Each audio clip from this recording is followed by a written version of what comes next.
Today, we're here to celebrate the life of Gene Sackman. It's going to be a little tough for me at times, as I'm sure a lot of you know, and a lot of you will be right with me, I know. The hat I'm wearing instead of a straw hat is a hat that Gene gave me and shaped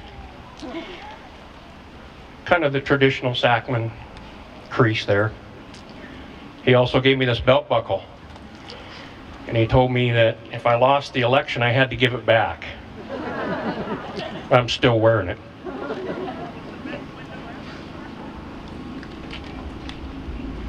How would you describe Gene Sackman? Fun? Absolutely. Funny? Absolutely. The center of a washing machine? You know, the agitator? Absolutely. Was Gene a quick thinker? Absolutely. I'll give you an example. I ran into a friend a while back that I hadn't seen in a long time, and I noticed he was wearing an earring. I said, "Bob, you were always pretty conservative. What's the deal with the earring? When did you start wearing an earring?" I said, "Well, when my wife found it in the back seat of the pickup." Not saying that that's Gene, but just saying.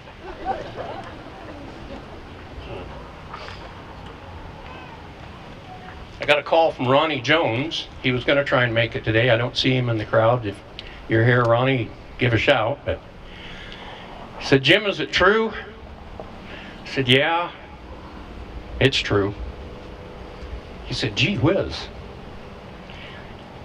Gene was a mini John Wayne. He was a legend." I said, "Well, Ronnie, we all know that he was a legend in his own mind." Gene had a passion for people, for well-bred horses, for good-looking women. I'm going to have to refer to my notes just a little bit. And I remember back when Patty and I first started dating, Gene and Patty were playing pool, and they were a team, so they played all over the valley, and I was flying in on the weekends from Spokane, and one time I came into the pub, and Gene and Patty were playing pool, and the barmaid called me over. She said, "Jim." I said, "Yeah." She said, "Are you going with Patty?" And I said, "Yeah." She said, "Well, she's been seen in several taverns around the county with that Gene Sackman fella." I assured her that was probably okay.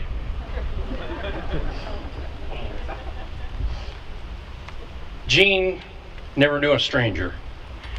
He was kind of like his close friend Rod Haverly. You know, paint a face on a rock and they both talk to it.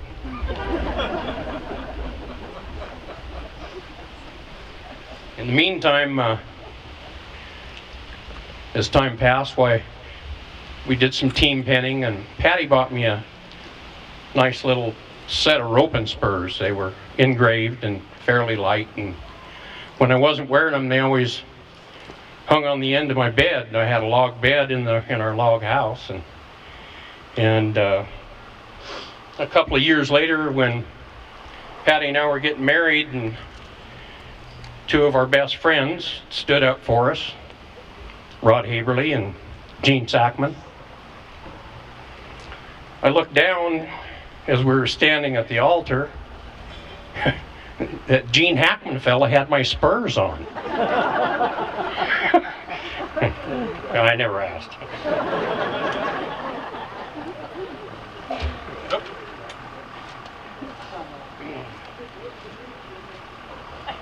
Gene was a cowboy. He loved westerns. He loved anything about the West and about, I think he read every Louis L'Amour novel that was ever written, and I think Annie has a collection of those books in her house. So today I thought it would be appropriate, with Gene's lifestyle and everything that he represented, to have a little bit of cowboy poetry. So I'm going to ask Okanagan County's own cowboy poet Paul Sturman to come up, and he's going to recite a poem by Sonny Hancock.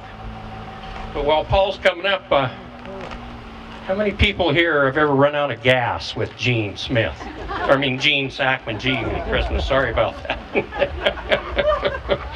Boy, am I going a ways back. How many have had a flat tire with Gene Sackman? Yeah, absolutely. So anyway, I'm not a poet, but Paul is going to let me share a little bit of poetry with you that I think that would really fit Gene Wiener Sackman in these type of situations. It's called Battery Cables. Red is hot, black is not. Did I do okay? Yeah. Here's Paul.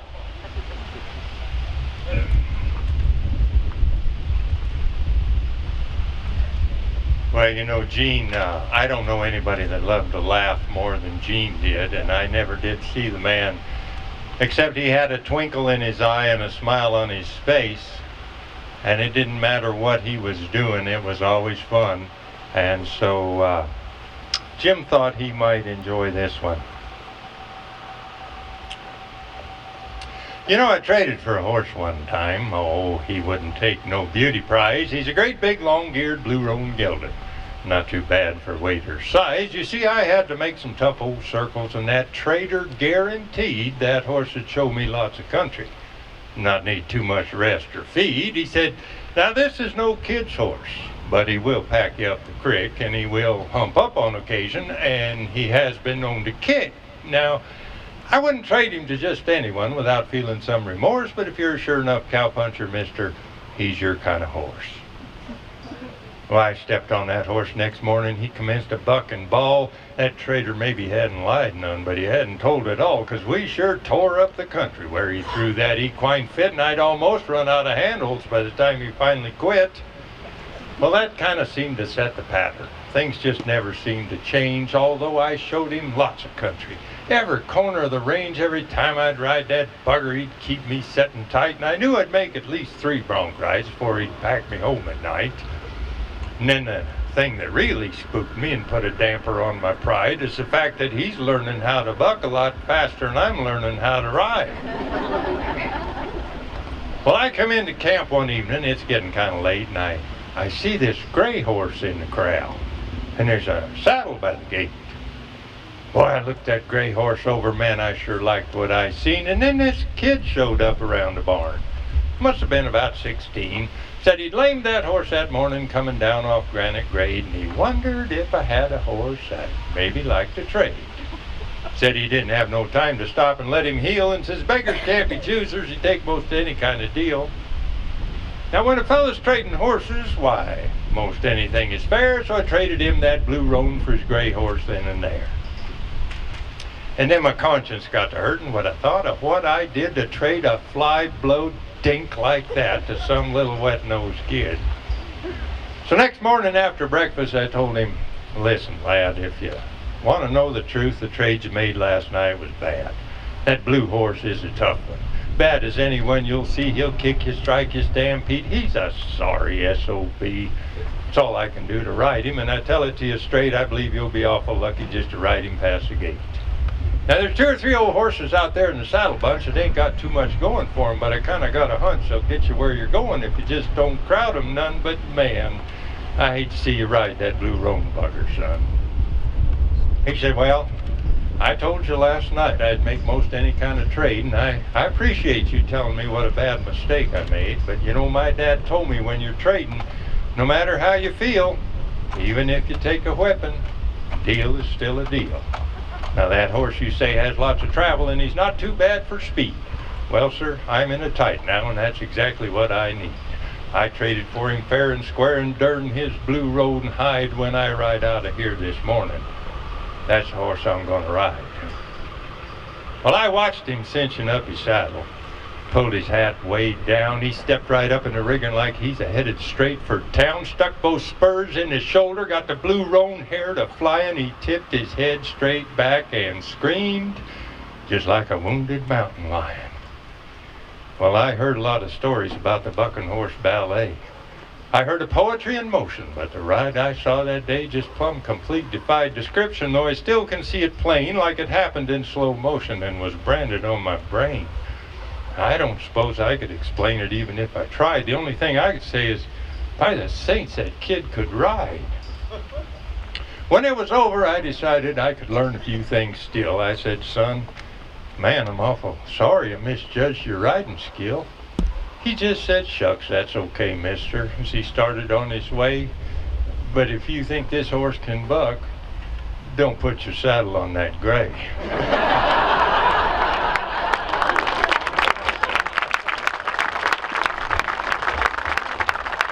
Thanks, Paul. That's really one of my favorite poems, and Paul does it so well. And that's a real tribute to Gene.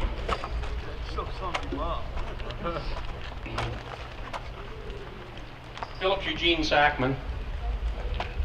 Somebody got to fool him with this deal. I don't know how it happened. Paul's taller than I am. Anyway, here we go. Philip Eugene Sackman, 73, died May 30th, 2014 from a heart attack while on a cattle drive. Gene was born April 3rd, 1941 in Colfax, Washington, and grew up in Riverside in the family ranch. He attended college in Wenatchee and worked at Sears until retirement. After retirement, he built a log home above Conconully in the rawness of nature with his beloved wife, Annie, whom he loved dearly.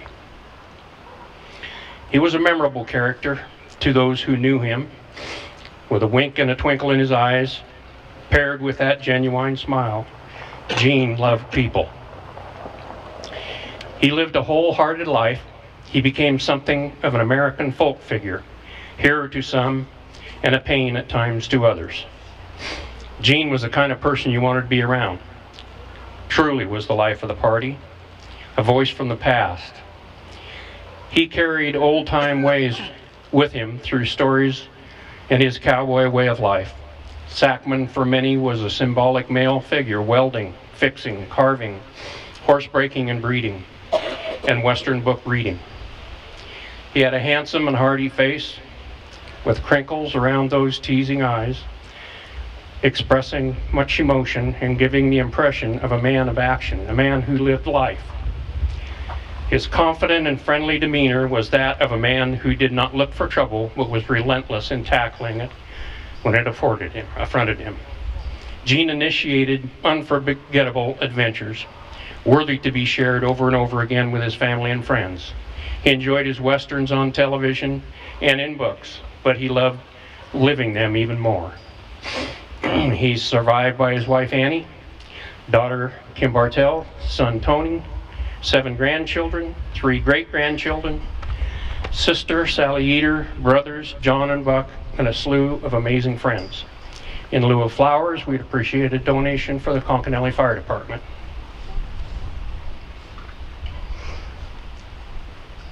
Gene and I hunted together and traveled together. And one occasion I remember Earl McConnell had a ranch in Montana called the Big Sag. And I was friends with Earl. He didn't let many people hunt on it, but he did let me. So Gene and I went over there one October late, and we're going to hunt on Earl's ranch. When we got to Great Falls, it was 35 degrees below zero, and the wind was blowing about 40 miles an hour. So I called Earl, and he said, boys, don't come out here tonight. But he said, I already called the Cowboy Bar, and that's owned by the Montana State Cattlemen. He said, there's a stake waiting there for you, and there's stalls across the street to put your horses up. So we did that. Late that night, we were out in the camper, and the horses were safe in the stall, and Gene had to straighten his tie. So he gets up, and I remember him fiddling with the back door on the camper, trying to get the screen door and the lock and everything, and I hollered, I said, Gene, what in the heck are you doing? He said, I gotta go outside and take a leak. I said, you're standing beside the pisser, it's 40 degrees below zero out there. Open the door. But that's just kind of the way Gene was when he set out on a mission. It was kind of hard to turn him around, but the weather kept up. We went out to the ranch and spent a lot of time as a result of the weather. We hunted one day that we had a good day. I killed a buck, Gene didn't. But you get to visiting and talking, and Gene brought a lot of his memorabilia, his Louis L'Amour books, and so we would read. And Gene shared with me at that time that when he lived on the ranch in Riverside, his mother made him go to Sunday school in Riverside. My mother was the teacher. So Gene Sackman heard the word, and I'm positive he had a little talk with the Lord that day, knowing Gene as I do. And I've said before, the cowboy way is the bull pine stump pulpit in the buckskin tamarack cathedral. And that's the way most people that live outdoors and are active outdoors live their life. Doesn't mean they don't know God. It just means they worship in a different way.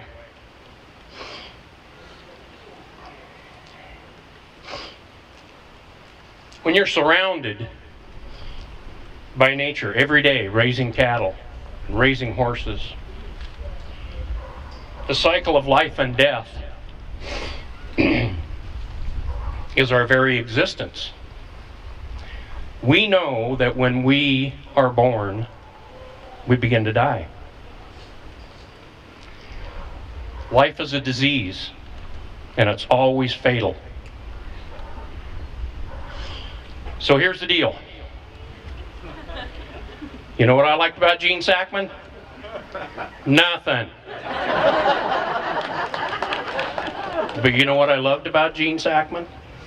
Everything. So one more little quote from Paul. When we all meet on the other side, there will be one more story to tell. How you, Gene Sackman, bullshitted your way out of hell.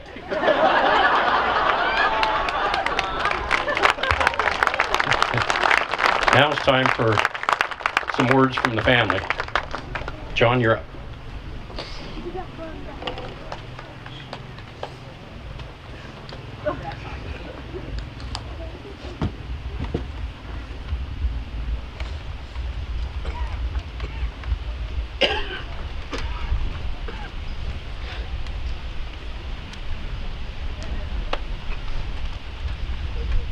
Wow. A little different. I wrote this about Gene. Started quite a while ago. Well, I think I edited it a few times, but Gene had many special talents. He really was an artist, and I think he probably lost his calling by not spending more time being the artist that he was.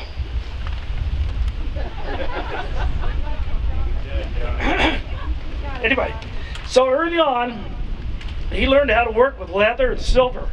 He made his own saddles, his bits, and his spurs. He took an old car and turned it into Not all of his spurs. He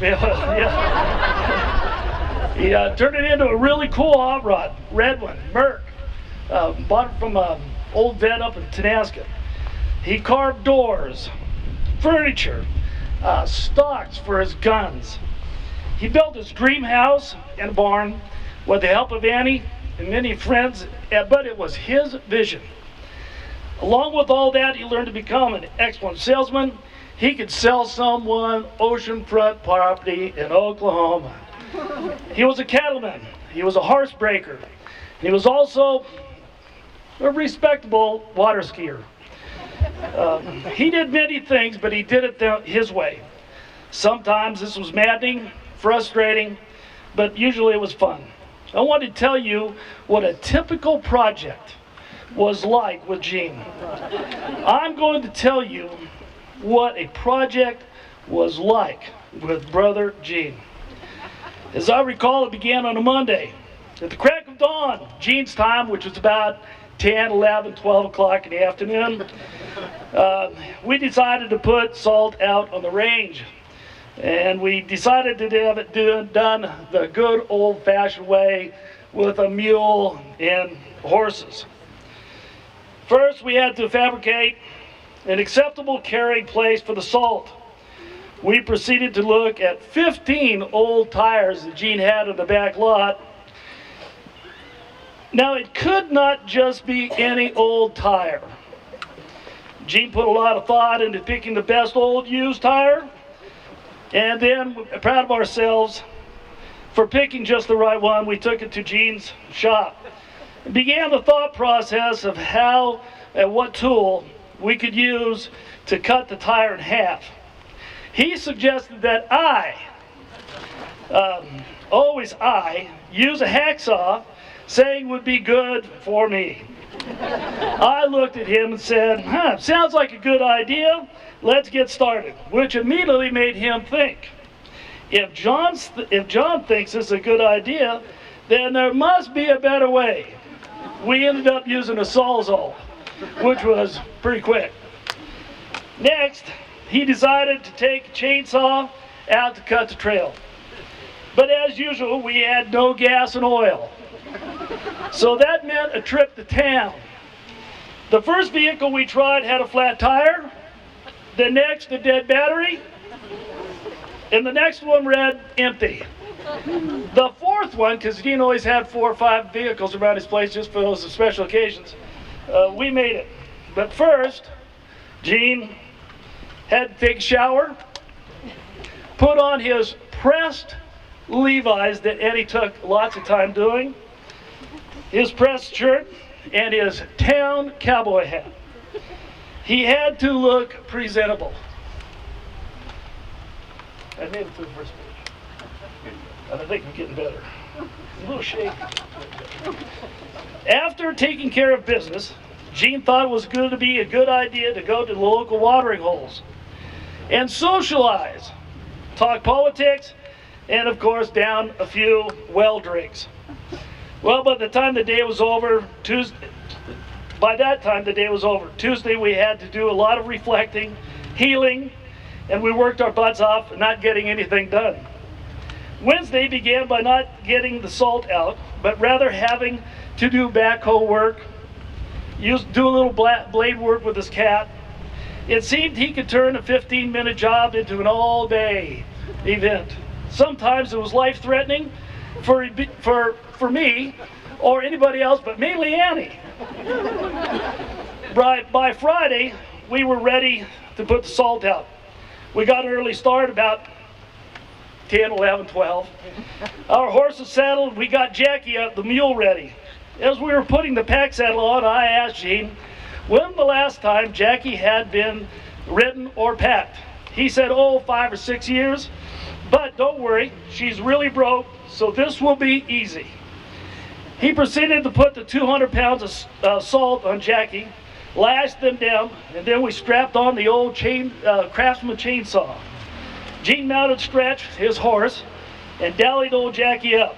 I opened the gate and was just about getting ready to mount my horse when all hell broke loose. Jackie decided to balk, and then she lunged, and the old lead rope went right up old Stretch's tail, and Stretch clamped down, and like a horse will do when he has a rope up his tail. Now, old Stretch started to do the dance. I have to admit, I was kind of enjoying this because Gene just loved watching other people have to do serious cowboying. Gene could not undally fast enough, and Jackie broke free. At a dead run, she ran down the fence line, turns and comes back with assault blocks, hitting every fence post, tearing stuff up all the way. Things went flying. This went on for about 5 minutes. That little chainsaw handle was the last thing to disintegrate. Jackie then stopped and looked at Gene, and I believe that she had a smile on her face. We ended up putting the salt out the modern way with a side-by-side. As we were sitting on the porch with our whiskey and Coke,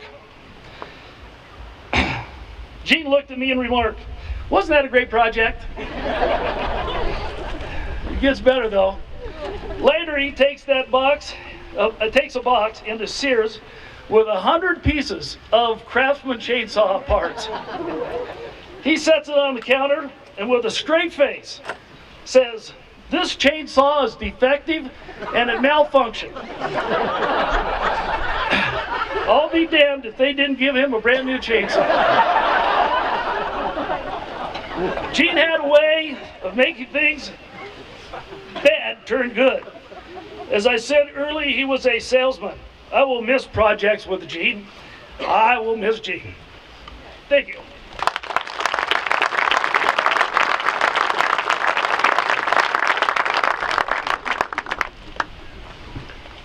Does anybody else have something to say? He's a darn good brother. Diesel. And I loved him dearly, and I'll miss him for a long time. And I know all of his friends, that one will too. Thank you, Sally. He was a great uncle, and I'll miss him. Thanks, Johnny. He was a great uncle. We had many memories and many dinners together and holidays. Thanks, Sue. Anybody else want to come up and grab the... Oh, I'm sorry. Don't go fishing with it. It'll catch you in the eye. Does anybody else have a story right now? If you don't, Jimmy Grover, you're up. And at any time, somebody wants to come up here and interrupt the open mic while they're playing a song or directly after and tell a little story.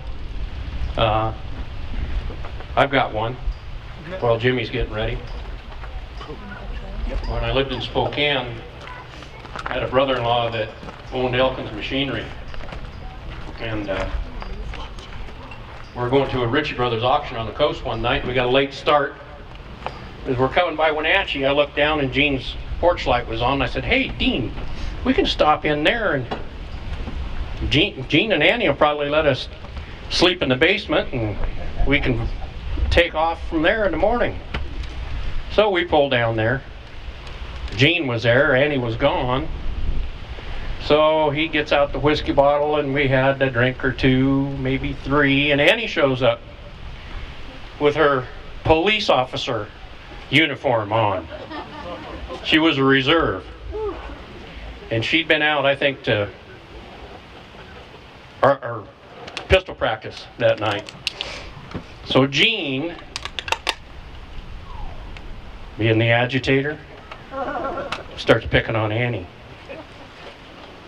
Pretty soon he says, "Annie," he says, "they teach you anything in police academy?" And he gets up and he starts towards Annie, and Annie flipped him on the floor. And he gets up, looks around and says, "Well, that wasn't much. Is that all you've got?" So he takes after her again. This time Annie does a full pirouette and Gene lands on his back in the middle of the floor out of breath and she's right on his chest. Dean decided it was time for us to get in the pickup and head on over the hill.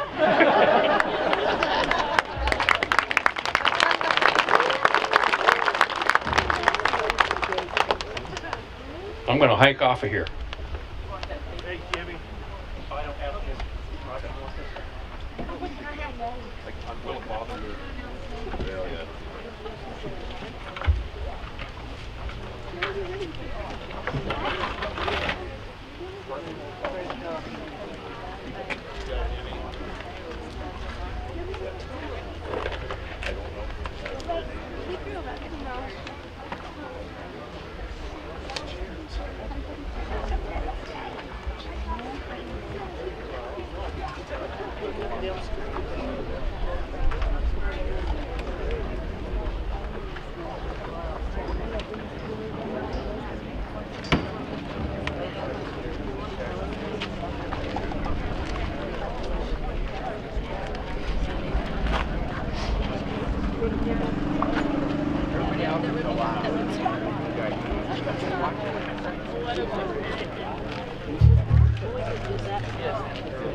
Wow, they turned my mic on.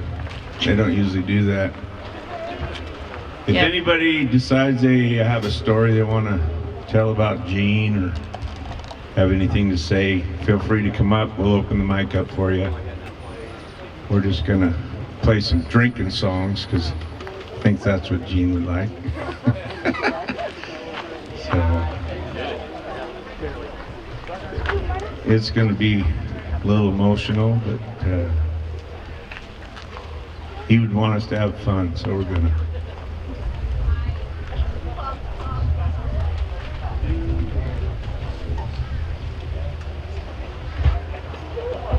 They're going to make me do a drinking song.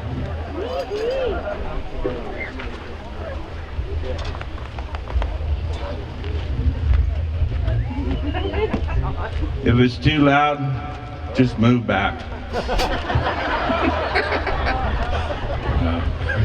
Try not to. It'll sound better back there. It's fine. I always told Gene if it's too loud, take your hearing aids out.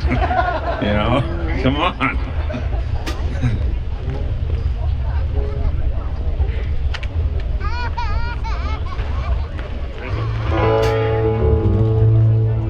Could be home with you tonight.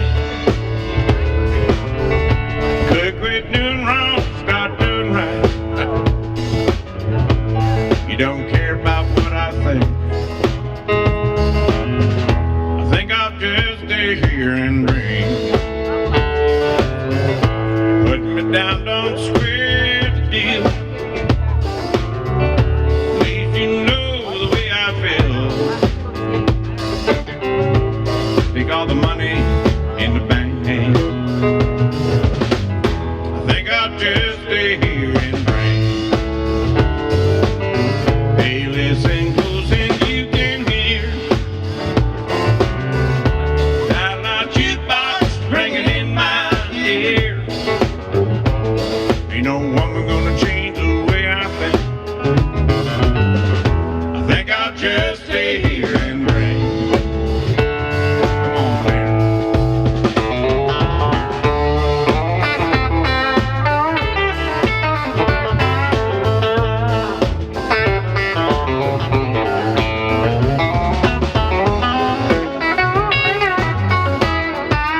She had to be thinking this is where rednecks come from.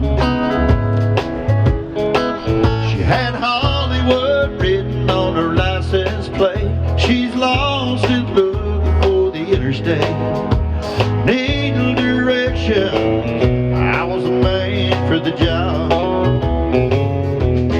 Told her way up yonder past the Conconully light, there's a little country store with an old cold side.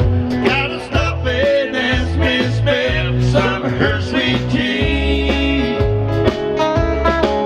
Then a left takes you to the interstate, but a right brings you right back here to me.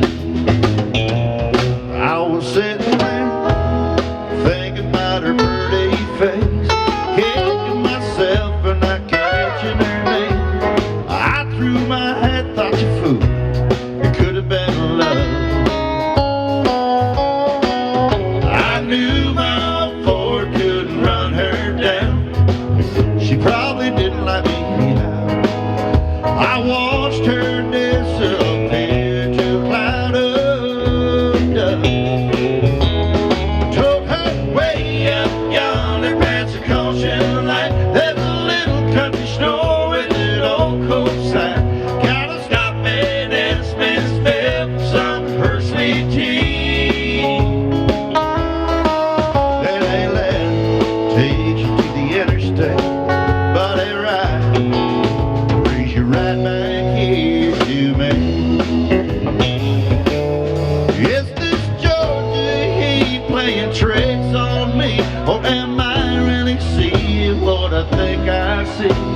The woman of my dreams coming back to me.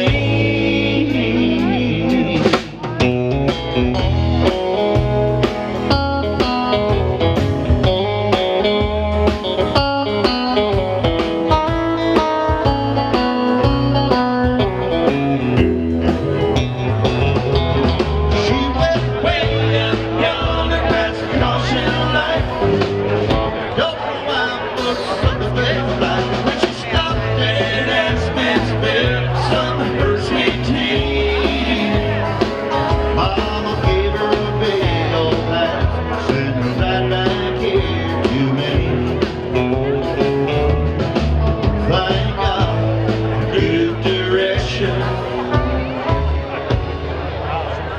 And turning green.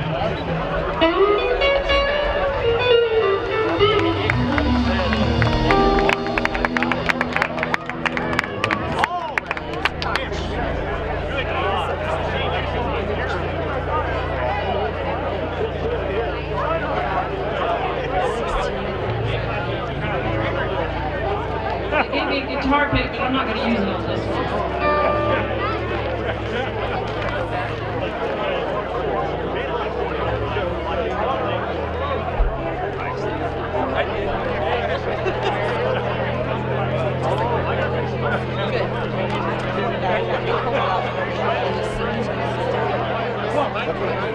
Get that crooked lip out. No, you got to kind of help. Take these chains from my heart and set me free. You grow cold and no longer care for me. All my faith in you is gone, but my heartache lingers on. Take these chains from my heart.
making new.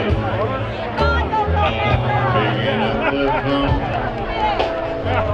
and I'm starting to die. Number of friends I haven't talked to for a while. Not gonna tell them that I love them. Yes, I do. I'm taking some more things, making them new. Lately my world's been moving way too fast. I need to slow down and catch up with some of the past. Maybe go back home and stay for a week or two. I'm taking some more things, making them new.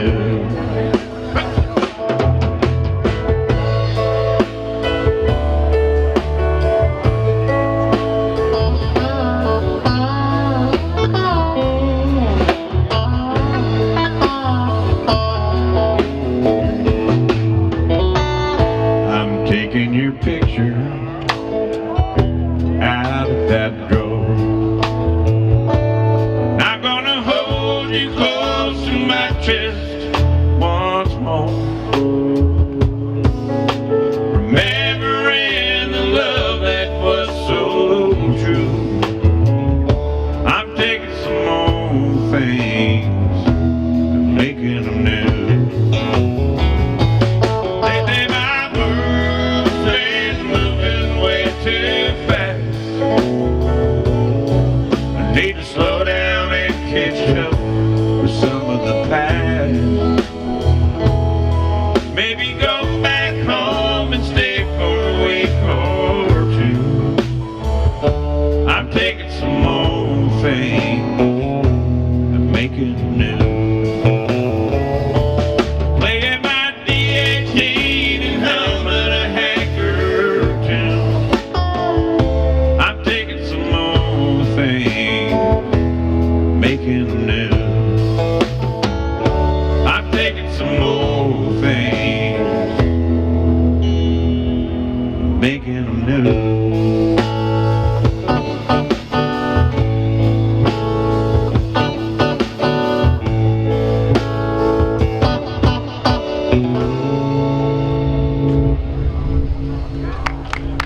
What do you got, Jimmy? Everybody's that's hungry, the food is on at 3 o'clock, so if you want to trickle through the hall at your leisure, why, at the strike of 3, you can head there. Thank you. Thank you. There you go. Oh my God. I'm all pooped out now. I just wanted to say, remember that story about Gene and John tracking the mules with the tires up on Mineral? Yeah. And I can remember cutting trail out there a few years ago and finding a couple of them tires down off the side of Mineral. They really hit a spot there. It's pretty cool. Yeah. I love my Uncle Gene. And I think you'll be really happy with everybody here tonight. Thank you. All right. Thank you. Thank you. Could be home with you tonight.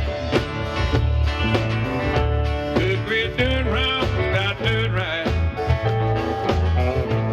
You don't care about what I think. I think I'll just stay here and ring. Put me down on square deal. Need you know the way I feel. Take all the money in the bank. I think I'll just stay here and drink. Bailey's and bulls and you can hear. La la cheaper ringing in my ear. Ain't no one gonna change the way I think.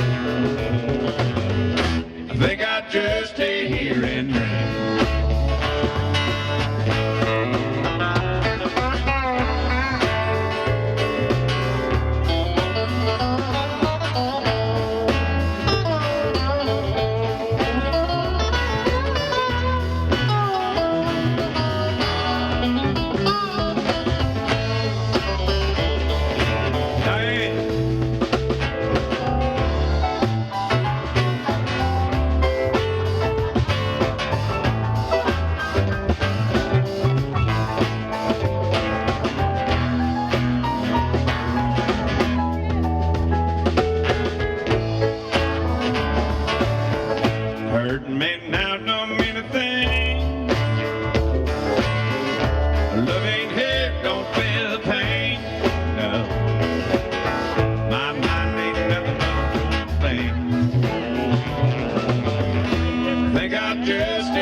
They got 2, 3